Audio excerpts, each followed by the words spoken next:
Welcome to Buckets. My name is Matt Moore. I'm the senior NBA writer for the Action Network. I'm joined by Bryan Fonseca. You can find him on Twitter and the Action Network app at Bryan Fonseca NY. And this is your Haters Ball guide to who can't win MVP. You heard Brandon and I talk in depth, in detail about who can win MVP and who's likely to win MVP and what our best bets are. Later this week, we're going to do Price Finder and figure out what the best value is for MVP. But today's episode is all about who has no shot, who is not winning this damn thing in 2025. And there's nobody I would rather do that with than Bryan Fonseca, an absolutely generational hater among generational haters, second only really to Brandon as far as generational haters go. The ranking at Action Network is Brandon, and then Bryan, and then Chris Baker is our third generational hater. Those three are really just, I mean, when we talk about the all-time greatest sports haters in the history of Action Network, those three are going to be they're going to have their statues outside the offices one day. Wow. Want to remind you that everything we talk about today can be found in the award-winning Action Network app. Best way for you to track your picks. I had a killer week on NFL. I'm doing great in the favorites contest, which you can still sign up for. $100,000 are given away there. $40,000 to the grand prize winner. You should check out the favorites podcast. You can find that at youtube.com/the Action Network. Go check out the page. You're going to find something you like over at our YouTube page. There's just too much stuff. You bet on baseball, you got playoff pitch. You bet on WNBA, you got WNBA buckets. You are like the rest of the planet, and you bet NFL. We have a million different shows and a million different angles. Sean Kerner this week, that absolute monster of a human who must be stopped. I'm ready to call the Marines because Kerner went 13-0 this week on NFL plays in the app. I think it was 14. 14-0. Excuse me. I think I saw a graphic with 14. Well, it's very rare that I do that. I do that kind of like promotion, nay touting of a record here at Action. But good God, Kerner's insane and he scares me. And you should follow him in the Action Network app and check out his stuff on youtube.com/the Action Network as well as anything with Nick Giffen. Also, make sure to tune in for all of Brandon's appearances as Panthers Island sinks to the bottom of the sea. So you can check out that. As well. All right, let's start here, Bryan. So I think the best way for us to do this is we're just going to go back and forth, and we're going to go back and forth with a guy that we don't think can win MVP. I'm going to let you have the first pick here of who absolutely, within reason, no one's like Jalen Smith's not winning MVP. Amongst like the serious players that someone might bet on, who is not winning MVP this season?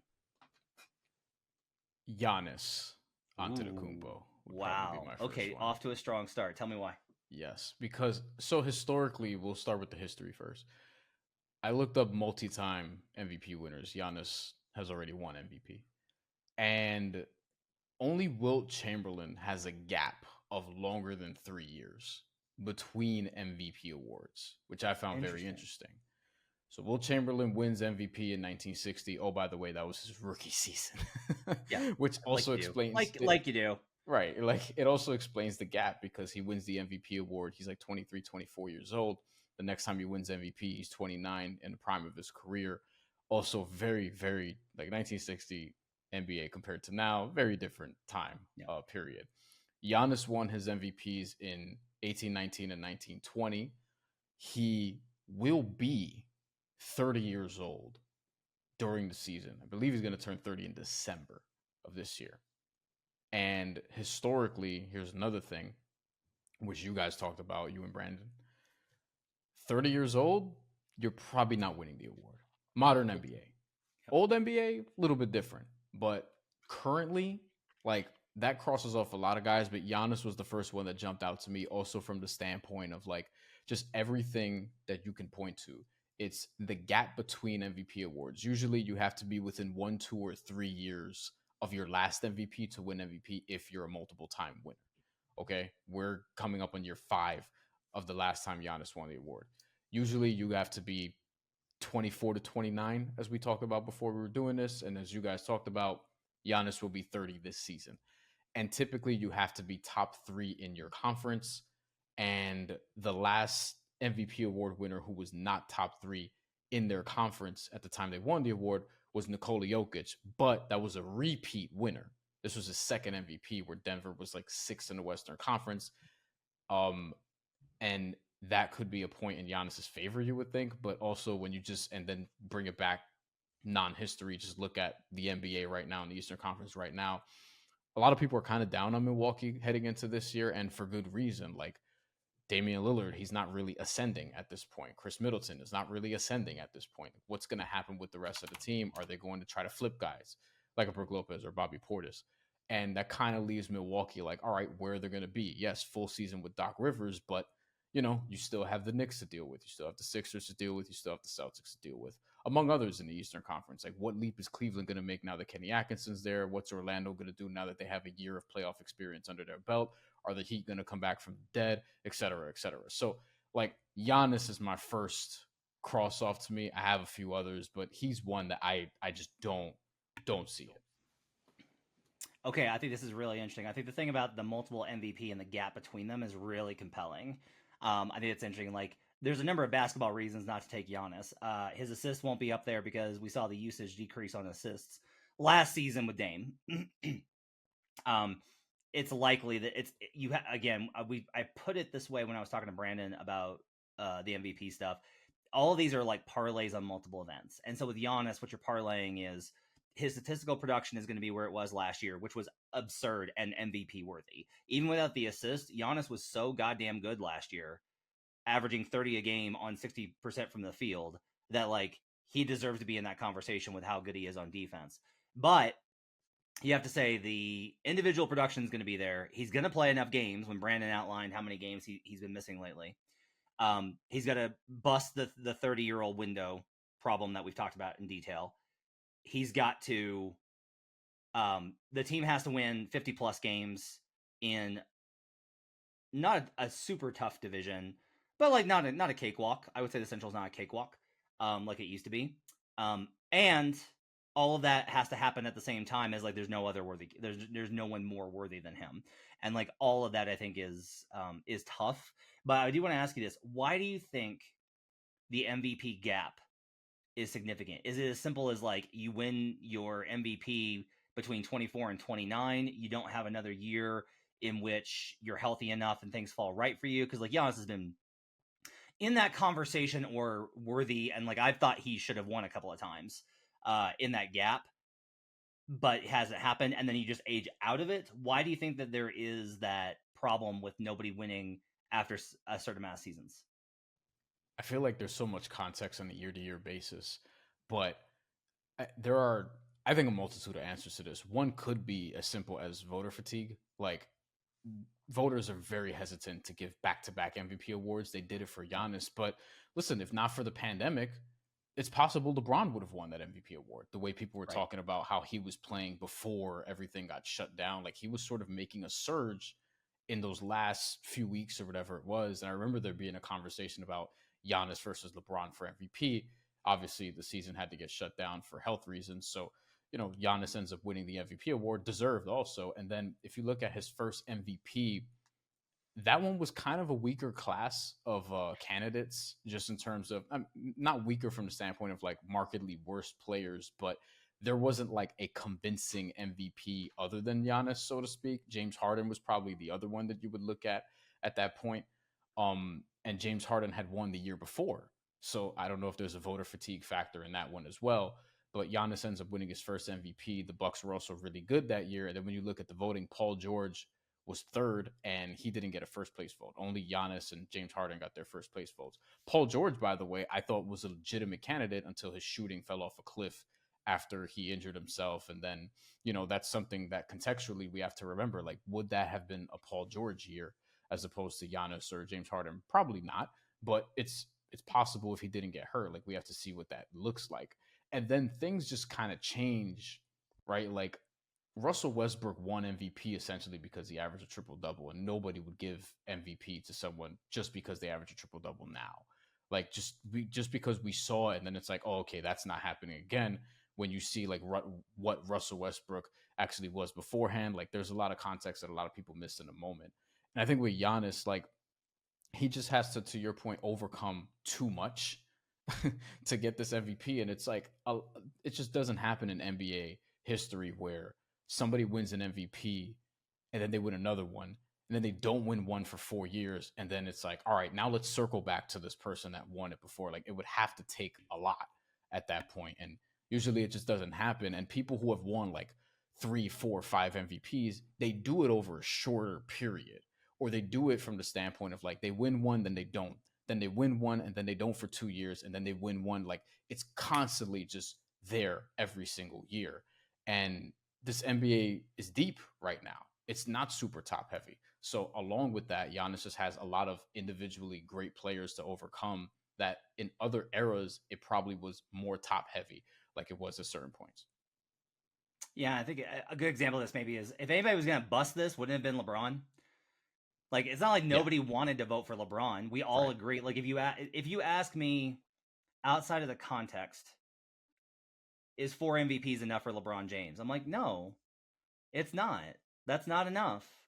But then if you're like, well, what about this season? Well, no, because of this, that, and the other. What about this season? Well, no, actually, I mean, he wasn't that good, and he had some troubles. What about this season? Well, he was injured. Or what about this season? Well, the Cavs didn't play any defense. All these types of different things. And so there's just like, there's explanations for it year by year. But the same applies for Giannis, where it's just like, you're not going to get there and be most of the great players are not going to win as many MVPs as they should. Like, that's just not going to be true. And Giannis is an all-time great player, and he's not going to have won as many MVPs as we think he should. Okay, I'll go next. Yours was plus 850. I'm going further down the board here because I do think that this is a guy that attracts a lot of at least long shot bets, 100-1. Mine is going to be right off the bat, Kawhi Leonard. Not going to win MVP. Yes. Over the age limit. The injury stuff is obvious, right? The DNP, like, it's a problem. He's not able to get through the seasons healthy. And everyone listening is like, oh, great, like, bold choice, Matt, the guy that can't ever be on the floor. But here's the thing. If you came back from the future and told me that I will only tell you one thing, and that's Kawhi Leonard won or played in 75 games, I would be like, really? That's all I get from the future? I don't get anything on the election, really? And so like 75 games, right? 75 games. I would still be like, no, Kawhi Leonard did not win MVP. And so much of it is, if you think about the last time that Kawhi was in serious MVP talks, because he really wasn't in 2019. He was still load managing a lot with that Raptors team. They won a ton of games, but Kawhi wasn't a serious MVP candidate in 2019. If you look at the last time that he was, which was 2017, 7 years ago, look at the roster that he had around him, and you've got, this is by minutes per game, LaMarcus Aldridge, Danny Green, Pau Gasol at the end of his career at 36, but still playing 25 minutes a game, Tony Parker, Hall of Famer alongside Pau Gasol, Patty Mills, Manu Ginobili, again, Hall of Famer, and then David Lee. By the way, David Lee played 79 games for that team that won a ton of games and played 19 minutes per game. Shout out to former All-Star. Former All-Star. Now, and you say, like, well, this team has James Harden, who's better than any of those guys. True. I would agree with that. But then once we go to, like, third best, which is probably Ivica Zubac, on down. By the way, Kyle Anderson also on that team. On both teams, rather. If you go, oh, I'm sorry, Anderson's in Golden State. But if you go down the list, it's like just a way worse team. And that's why the win total is so low. Like, the Clippers win total is at 40.5. Now, if they are way better than expected, guess what? There's going to be a lot of credit for Kawhi. Is Kawhi going to be the reason? Like, I would say that if that happens, you're probably better off looking towards James Harden, who's going to be even further down the list as a former MVP winner. But guess what? He's not winning for the exact same reason that Brian outlined with Giannis, which is they don't win after a certain number of years after winning MVP, as he won back in 2018. So that's not going to happen. And my big thing here is, this is less from the perspective of now, because nobody's like, yeah, Kawhi Leonard's a great value bet for MVP right now. I am more setting this up for if we get to the end of November and the Clippers are well above expectation in terms of winning percentage, and it looks like they're going to win, they're on pace for 50 wins, and all of these things are lining up, and the discussion becomes, is Kawhi Leonard an MVP candidate? Do not fall for that. So I am just trying to warn you off of that. He's not going to play enough games. He's not going to raise the team enough. His individual stats won't be good enough, and the team around him isn't good enough. So that's my guy is Kawhi Leonard. No, your thoughts? 1,000,000,000,000,000,000% agree. It's not. And on top of all of this, he would be a first-time MVP winner because Kawhi Leonard has not won MVP before in his NBA career. And first-time MVP award winner at 30 plus. Yeah. The last one was Steve Nash nearly 20 years ago, which that was probably one of the more weaker times in terms of MVP candidacy, where the first time he wins it, and it was also a special case scenario where we're not going to relive the whole thing, but like he goes to Phoenix, it's the Mike D'Antoni offense, revolutionary at the time. They're an amazingly fun team to watch. Steve Nash is putting up just exceptional numbers from the point guard position, and he's also white. Like we should also throw that part out. Like that kind of matters in some cases. And I think I'll put it to you this way: it doesn't hurt, right? It doesn't hurt.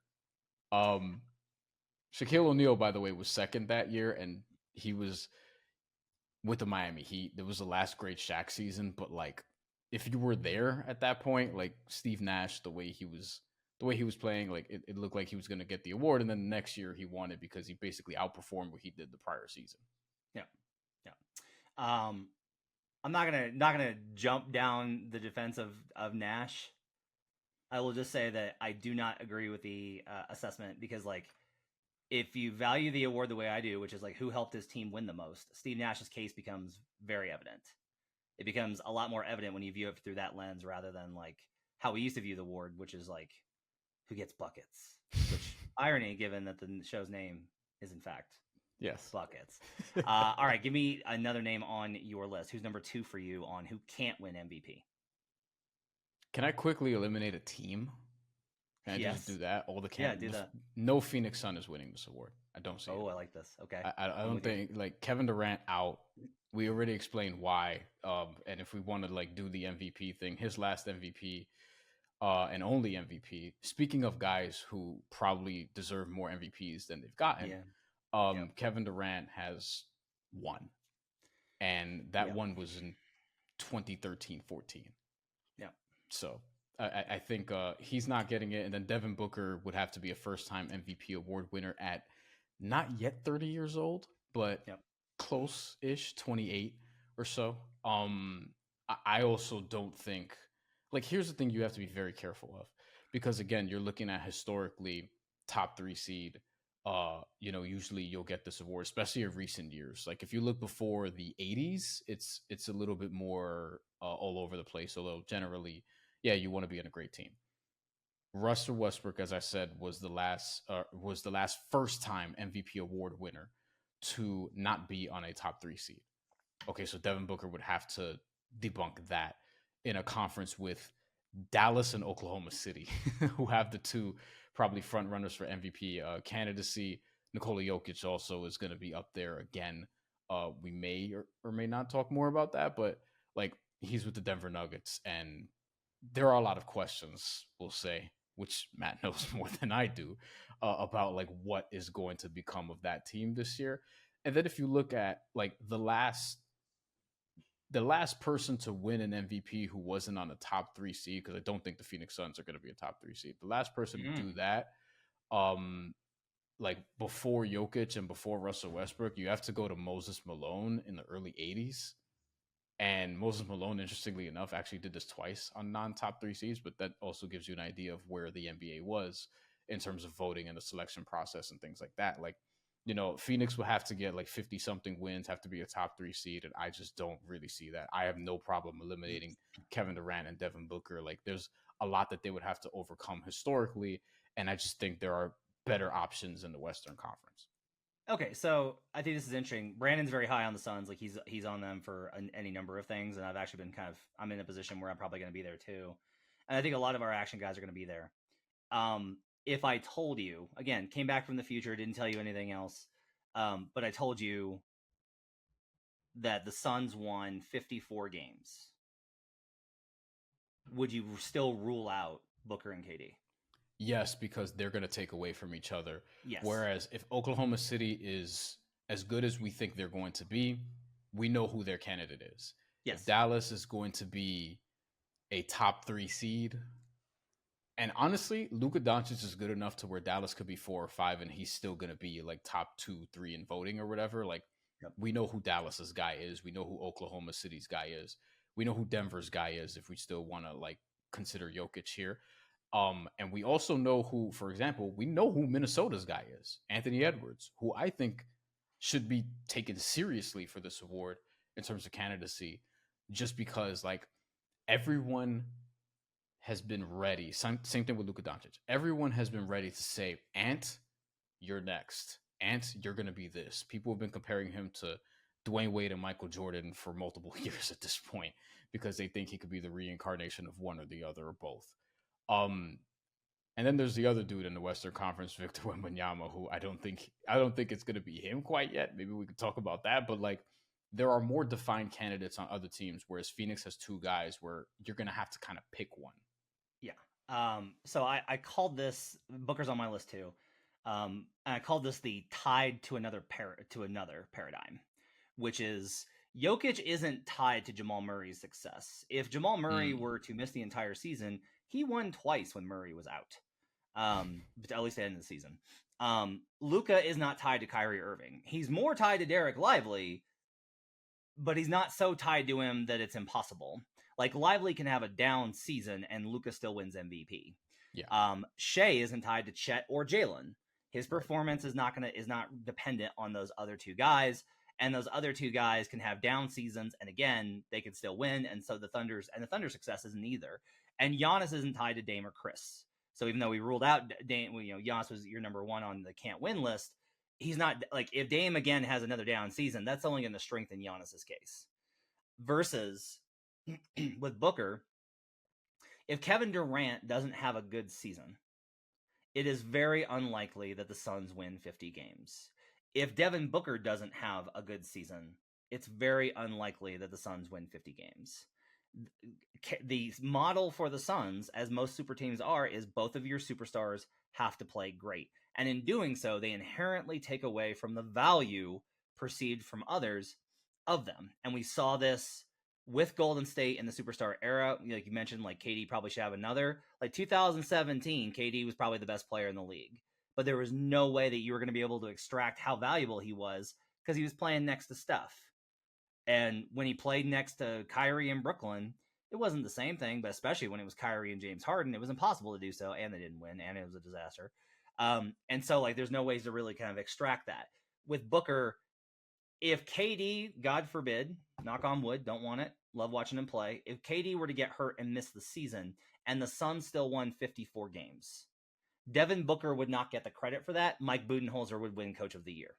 And the same is true if Booker got hurt and KD had an awesome year, Mike Budenholzer would get Coach of the Year. Like, that's how that would play out in terms of the narrative construct and how the voters would look at it. It's just impossible, I think, for them to really kind of evaluate those 2. Plus, you have the fact that neither one of them, again, I think assists are probably quantitatively, I'd have to look at this. I would say that the average, like, assists per game, well, the assists per game is obviously going to have gone up because scoring's gone up.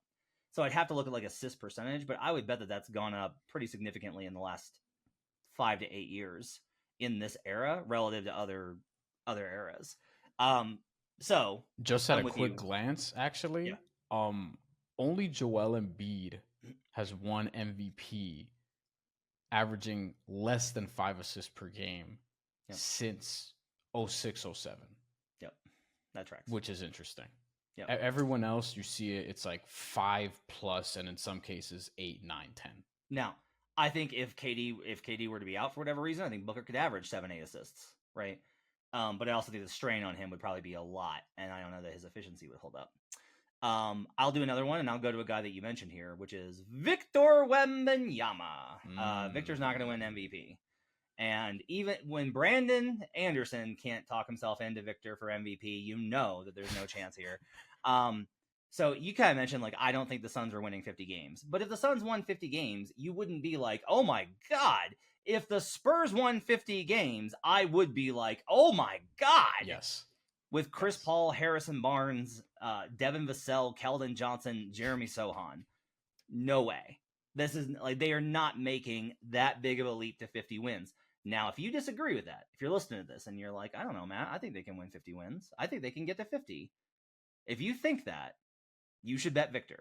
You should bet Victor right now. If you think the Spurs can win 50 games, like if you think there's a good chance of them winning 50 games, at 18-1, you should absolutely bet Victor Wembanyama. I think there are other elements here too. We've talked about how you can't be too young. There is a resistance. Like, and I think this is actually a really good approach from the voters. You should be like, no. Like, you gotta wait your turn. Like, you gotta wait. Like, you gotta do this more than a year. Like, you've got to prove it to us that you're among the guys. Derrick Rose is one of the youngest that has ever won it, and Rose doesn't win if the 2009 Celtics series doesn't occur, where without KG they went to an epic 7-game series with Boston. It's one of the best first-round series you're ever going to see. It's one of the best playoff series you're ever going to see. If you get a chance, go to YouTube and just like watch Celtics Bulls. It's a phenomenal series. And so that put Rose on the map. And so then in 2010, 2011, with LeBron dealing with a bunch of stuff from the fallout of the decision, people will say that's the only reason. It's not. Like, LeBron wasn't as good that season. He wasn't comfortable. Like, he wasn't really comfortable being a villain. Dwight Howard, I thought, should have won it, but that's the season. But Rose had already put himself on the map with the 2009 season. Victor, even though he's definitely on the map, just look at how he's being marketed. He has not made the playoffs. He has not come close to making the playoffs, and there will be a resistance to giving a player like that his rewards this early. And then finally, Victor's impact is insane. The highlights are incredible. He's going to have nights where the stat line makes 0 sense. He still does not play with a lot of control. So the inconsistency night to night is still going to affect his averages. He's going to have bad nights. He has not gotten to a point where it's like, there's a point where these great players reach where, and like for Jokic, it was honestly 2020 was the year that this happened. It was after the first playoff run, where it was just like every single night I knew Jokic was going to have a good stat line. He might have 18 and 15, but he was not going to have a night where it was like 15, 4, and 4. That wasn't happening. And Victor's not there yet. So his low nights are still going to be very low. Vic's still going to have bad nights, and MVPs very rarely have bad, at least statistical nights throughout the season. And so all that is why I don't like Victor. Do you have anything that you want to plug on the end of that? Yes. The last MVP award winner to be given to somebody in their second year was Kareem Abdul-Jabbar. At a quick glance, that's what I see here, and that was all the way and back. Bear in mind that Kareem was older, and Kareem was also one of the most illustrious players in college basketball history and high school. Like, people have been talking about Kareem from the time he was in New York City busting ass in high school to the time he was at UCLA doing everything he did. Like, he's legitimately, I mean, look, he's maybe the third, second, some still say first in terms of best basketball player of all time, but he's in most top fives. He's in most top fives. If Victor Wembanyama is truly unprecedented, then maybe there's a chance. Only because, like, you'd be looking at, all right, are the Spurs going to win 50 games? If they win 50 games, then Victor Wembanyama is everything that people have been hyping him up to be and more. But I just don't, like, what's the pathway for that in the Western Conference? That's the other piece of this. Like, the Western Conference has a lot of legitimate teams, like good teams. And I would have to cross them off. The only world where he has a chance is if they win 50 games, if they're like a top, that you got to kind of be a top 3 seed. So it may even need to be 54 wins. And he would need to be every night, like 27, 13, 4 or 5 assists, 4 or 5 blocks.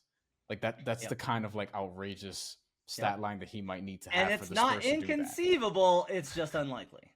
Yeah. Unlikely this second season, but I think I could see the Spurs punching above their weight and he winds up on ballots And then the push is for him to get it in his third year, which that doesn't even happen historically as often, but That's there nuts. are That's precedents crazy. for that. Yep.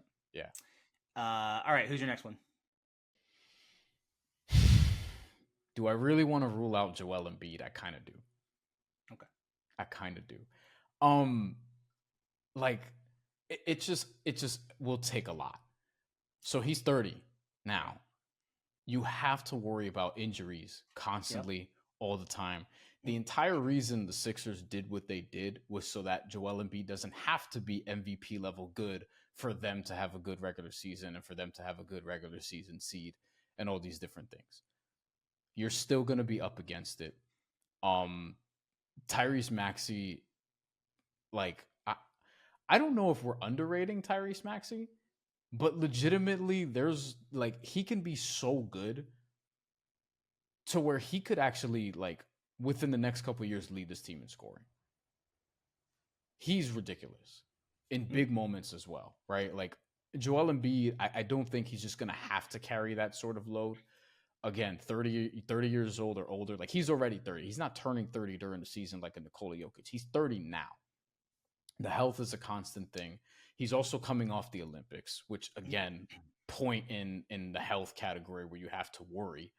And I do get the sense that because of what we've seen transpire throughout Joel Embiid's career, because of what we've seen even in the Olympics, but also like since he won his last MVP, I think a lot of voters are going to hold like body of work against him and will be motivated to do so and will have reasons to do so, even if Philly's a top 3 seed, which they very well can be in the Eastern Conference. Like, I think Joel Embiid's going to have to overcome too much. And he's like third, fourth shortest odds on the market, generally speaking, to where I'm like, no, like I just can't do it. I just can't do it because there's too much up against them. And I think, yeah, voters are going to be like, no, like he's never been out of the second round. Like, they'll just start taking things away from him to where I'm just like, yeah, I don't see the case for Joel Embiid over these other guys. I don't think they'll take things away from him. I said on the Brandon pod that I said that you're going to have to get him to 50 games played. When he gets to, if he has to play another 15 and there's still time enough, then I'll believe it. Then I'll be like, then I'm probably going to be like, there's good value here on Embiid, because I think I talked about like you being an automatic every night. He is like, he's an automatic 25 to 30 points. Sure. Yeah. Every night. I know he's going to rebound. Last season was his best defensive season. But part of it for me too is a reason I'm hesitant to mark him off. Last season, he talked about, I won the MVP. I don't want any more of that nonsense. I'm tired of like all the talk about it. I don't care about it. I want to win a championship. Nick Nurse was like, we got to make sure that he's healthy for the playoffs. Daryl Morey is like, we got to make sure that he's healthy for the playoffs. And then like he's pushing himself in these games versus the Wizards, dropping like 60 points on them because he can. And I think I was too harsh on him for that at the time, because like, look, Joker went into Washington and dropped 42 on him, and I never seen him do stuff like that. But like Embiid still pushed for MVP last year. He just did. He beat up on the bad teams when I'm like, do the Tim Duncan thing of play 3 quarters and sit down, man. Like, drop an efficient 30 points in 3 quarters and be done. And don't worry your body about it, or skip the game entirely. He is not a no bet for me. He's just like a definitely not right now. Like, you have to get within range of the games played. I think that's the way to put it. Like, don't take it now at like plus 600 or whatever it is. Yeah. Like, that's, give that one time. One question on Embiid though. Do you think Paul George, I guess Tyrese Maxey also, but how much do you think Paul George and Tyrese Maxey can cut into this? I think PG is going to, like, one of the things that's really nice about PG is that he is very moldable around game script. So I'm actually going to probably look at first quarter, depending on, like, I'm trying to think, Embiid does the weird minute shift. He doesn't play all of first. He does like the first 6 or 7 and then sits and then comes back in for start of second. Depending on Embiid's rotation, let me put it this way. I'm going to play the under on whenever Paul George plays the most minutes with Embiid in game flow. So if he plays the most minutes with Embiid in the first quarter, which is likely, I'm going to want to play Paul George under on points. And the reason is that Paul is very much like a guy that is like, he doesn't force the issue. He doesn't come out firing. Yes. It's the defense is geared this way. And so I had an opportunity. And so I scored. Then they adjusted and I faded back into the background. And even though it's like, well, if there's more attention on Embiid, shouldn't he be a big scorer? No, because I don't think Paul's not going to fight with Embiid over points in those minutes. He's not going to be like, all right, Joel, sure, you're great, but it's Paul George time. Paul George doesn't do that. Like, Paul George understands how to defer. Right. And to me, that's like a really good value. And so I'll be on the under on those kind of situations. So that's why I don't necessarily think that he'll take away a lot from Embiid. There will be the overall numbers, though. You'll still look up and be like, God, Paul still had a great game here. Mm-hmm. But with the injury stuff, too, with Paul, I'm not sure that he's going to drag enough away. If Embiid gets to 65 games plus, then he's going to be on the ballot. Yeah, I think he's likely to get on the ballot if he does play 65 plus games. But in terms of winning the award, like making that leap to winning the award, I think it's a lot to overcome. But I think the better way to put it is cross him off for now. Yeah. Check back in January. I have two quick ones I want to hit on the way out. Anthony Davis. Yes.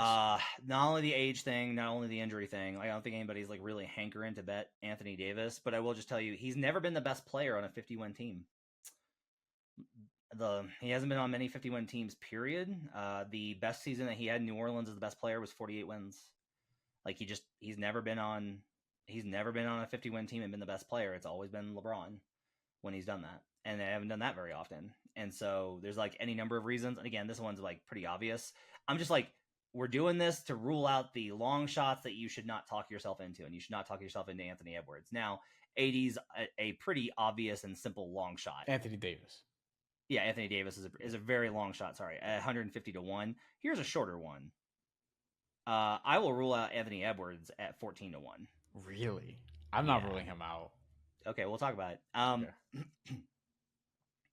So, one of the things.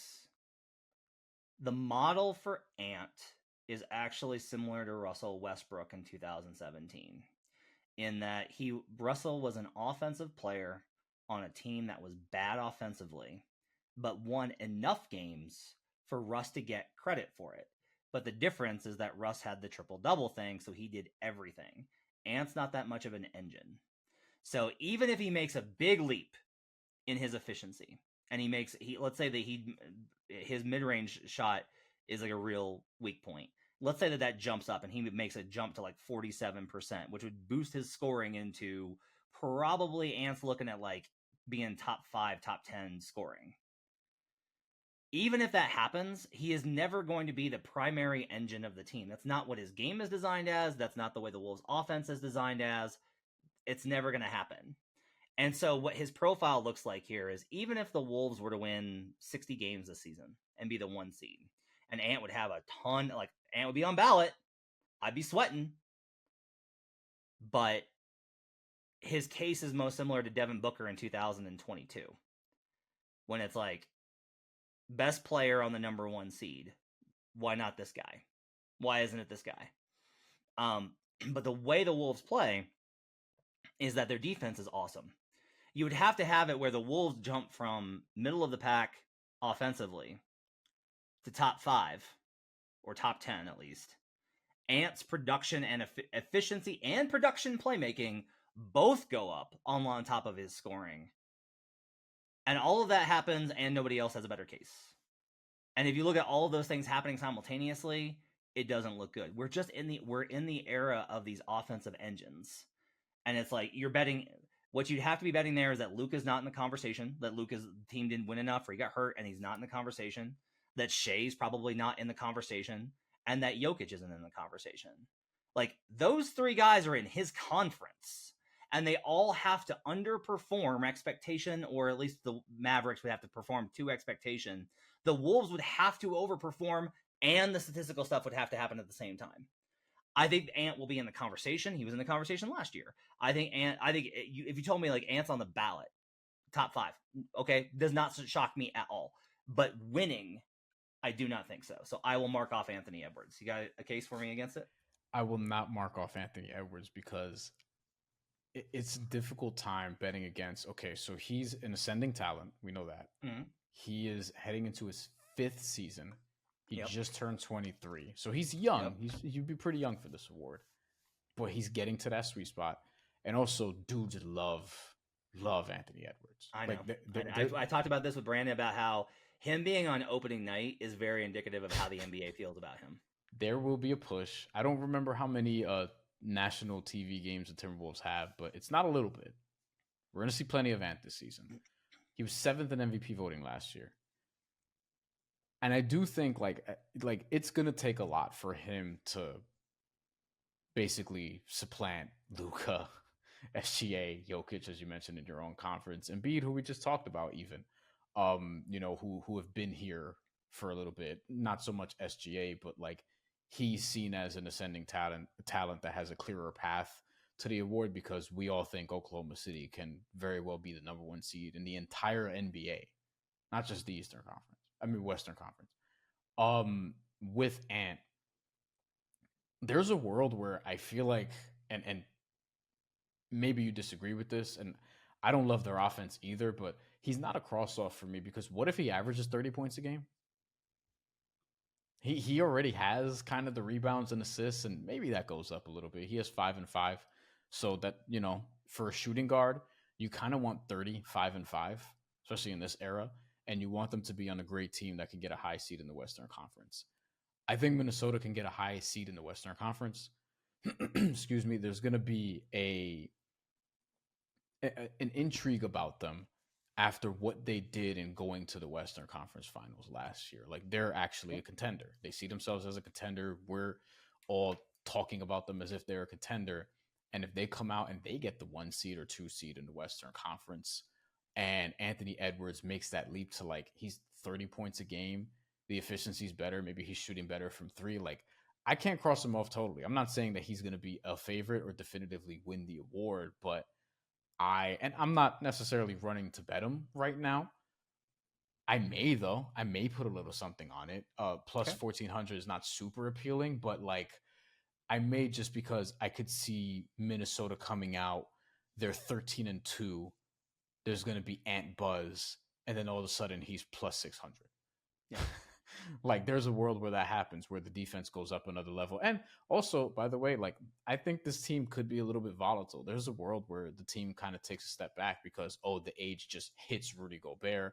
Karl-Anthony Towns is not super young, and Karl-Anthony Towns is just like, you talked about guys that are going to get 25, 30 every night. Karl-Anthony Towns is not one of those guys. You kind of don't know what you're going to get from a night-to-night basis. So that's part of it too. But I can't cross off Ant.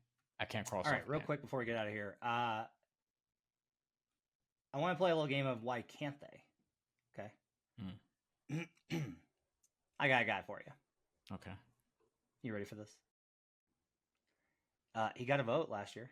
Oh, God. I know. I'm dead serious on this one. I'm dead serious. Stop laughing at me. Stop it. Okay. Stop it. Okay. Domantas Sabonis is 250 to 1. Okay. All right. Now listen. Just hear me out. Okay. The Kings are loading up, right? They get DeRozan, and there's like that team. The vibe I get from off-season conversation, DeRozan's on a little bit of a media tour right now. The conversation with them is that they genuinely think that this is like the year. That last year was a step back, and they got to go forward this year. Right? Mike Brown gets the extension. They add DeRozan. There is a very purposeful gear here for them to try and go absolutely supernova. Now, on the win totals, like I still project them right around the number, so it's like a no play for me, right? But the ceiling, I think, for the Kings, if things were to go like super right for them, and they did not last year, if things went super right for them, puts them in a range where, remember, 2 years ago, they were the 3 seed, right? Like they were there. And so the upside here, if things were to get wonky with the Thunder and the Wolves, and we know the Nuggets are kind of like on a little bit of a downward, if Dallas fails to launch to get above 50, if Memphis isn't, if it's not like it's, I think you can put the Kings in the same tier as Memphis. Memphis has been there, so is Sacramento. And so, like, if Memphis doesn't make this big bounce back, what if it's Sacramento? And they win all these games. They're great in the clutch. And Sabonis has all of these triple doubles. He has a bazillion triple doubles, which is always going to look good in the impact numbers. The box score numbers are always like, there is a correlation there. And he looks absolutely awesome. And the Kings have the number one offense. And they're back to that level. And this all falls this way. Now, I know, I just said, like, that's a parlay, right? Like, there's a lot of things that have to go right there at 250 to 1. But when I actually started to look at it outside of the fact of, like, get the fuck out of here, it's Domantas Sabonis. Right. Right? Like, once I got past that level of analysis, there was this part of me that was like, I don't know. I think there's a path there. Tell me why not. Because get the fuck out of here, it's Domantas Sabonis. Okay, fair enough. All right. No, so this is interesting though. Like real quick, like in a serious matter, halfway serious matter. You would think the answer is no, because even if all that happens, he and De'Aaron Fox cut into each other. But he actually has finished 7th and 8th in MVP voting the last couple of years. De'Aaron Fox has not been top 10 at all. Yep. And that includes a year where they were both all-stars 2 seasons ago. Sabonis, you mentioned the triple doubles. He led the league in rebounding. I think both of the last 2 years. I think each of the last 2 years, rather.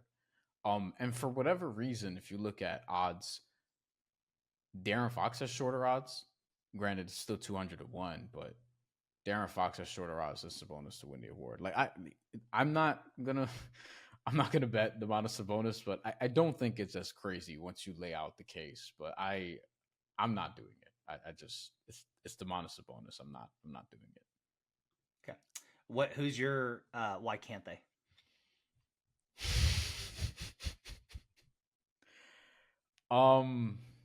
You're not gonna believe this. Actually, I'm not gonna go with that one. I'm gonna go with a more interesting one. Donovan Mitchell. Yeah. Donovan Mitchell's my why can't they? I wanted to So bet Mitchell him. was I described him as my Bam Adebayo of MVP. Yes. Where every year I want to bet him and vote for him, and I want him to win. Give me your case, even though I'm not going to be able to tell you why you can't. Go ahead. I covered the Brooklyn Nets from 2016 on, basically up until it got nuts. And Kenny Atkinson was there the entire time. I've seen what he can do with guards. And one of the things that jumped out at me, other than the fact that, and I wrote this on Action, like this is months ago, but it's still going to hold up because we haven't seen a game played since then, about how he'll help Evan Mobley a ton this year, potentially, and the jump shot in particular. The other player who I think could benefit from this a lot is Donovan Mitchell, because Kenny Atkinson runs a guard-friendly pace and space offense that will have a ton of possessions, that will want to play with speed, that will emphasize three-point shooting, which is all to say Donovan Mitchell, I think, could, like, there's a path to him having a career year. He's 100 to 1 right now. I've already bet him. I've already put a little something on Donovan Mitchell to win MVP. Again, I think I'm probably setting money on fire. It's not very much. It's like a tenth of a unit.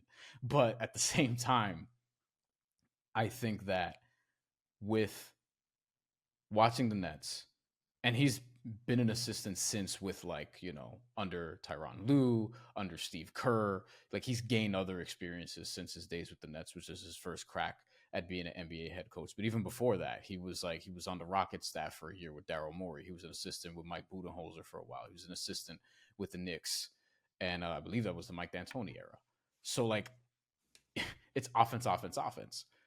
Jeremy Lin, I think in 2016-17, before he got hurt and had all those hamstring problems, was going to have a career season. And in the times that he did play, like, the Nets were actually, like, much, much better when he was there because of what he was able to do offensively. Spencer Dinwiddie, who is really a guy that was like in the G League, they sort of grabbed him, developed him, and he became a damn near all-star in 2018-19 before his finger got hurt. And the discussion before that was like, which net has the best chance of making an all-star team, D'Angelo Russell or Spencer Dinwiddie? D'Angelo Russell ended up getting it once Victor Oladipo got hurt. And D'Angelo Russell's the other one where like, and this is probably the most prevalent case, and Karis LeVert also to some degree, who's on the Cavs right now. D'Angelo Russell made that leap into becoming an all-star that year. I think Donovan Mitchell's better than everyone I just mentioned. And Donovan Mitchell is giving Kenny Atkinson more to work with from an offensive creation standpoint, shooting standpoint, making a good percentage from three on high volume. Last year was 9 threes a game, and he hit 37%. The year before that was closer to 39% on over 9 threes a game. And for his career, he's at about 37 on 8 threes per game.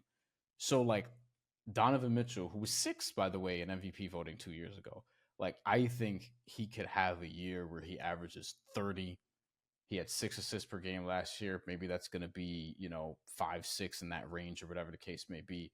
But I think there's a strong pathway to, even if Evan Mobley takes a leap, the Cavs are going to have potentially so many offensive possessions. And I think Kenny Atkinson, who loves Jared Allen, is going to figure out ways where those two, not just Darius Garland and Jared Allen, but Donovan Mitchell and Jared Allen could, have a little bit of a two-man game. Donovan Mitchell and Evan Mobley, and, maybe he plays better with Darius Garland if they could figure out that backcourt. Like, I really believe in what the Cavs can do from an offensive standpoint. And I think Donovan Mitchell needs to be considered in terms of a long shot MVP candidate. I mean, look, I agree. I love it. But also it's like, we talked about this. He's going to make ballot. He can make ballot. That's the peak for Donovan. Yes. Is that he makes ballot and you have a great CLV ticket that doesn't win. Yes. And that's exactly. the problem. That is like, yeah. I can't tell you he's not going to win because of how much I like the case and I like all the numbers and I like his game. But I will say there's also, I think for whatever reason, there's a little bit of a hardened perception against him. He just does not pop in these conversations for like as good as he is. Like every indication, it's not just like the numbers. Watch the games. Like I'll challenge anybody. Watch the games and tell me Donovan Mitchell's not awesome. He's a badass. And he was a badass in these playoffs. So we'll see. By the way, can the Cavs get the second best record in the Eastern Conference? And that's surprising. Yeah. I wouldn't be surprised if they were the one. Yeah, I really wouldn't. As high as Boston's floor is, I still wouldn't be surprised if the Cavs nudge past them. Yeah. But instead, it'll be the Bucks winning the division for the millionth year in a row. All right, it's got to do it for Buckets. My thanks to Bryan Fonseca. You can catch him on Twitter at Bryan Fonseca MY. Catch him in the Action Network app. He covers not only the NBA, not only is he on WNBA Buckets, but you can catch him on all of our fight coverage. So make sure to check him out there as well. We'll be back tomorrow with another episode. We'll play Price Finder with Sean Little for the MVP as we roll on here with MVP week. Thanks for joining us. My thanks to David Payne, our producer, as well as Tito, getting us up over at youtube.com/The Action Network. Shout out Tito. I'll see you guys again next time. Till then, let's get buckets.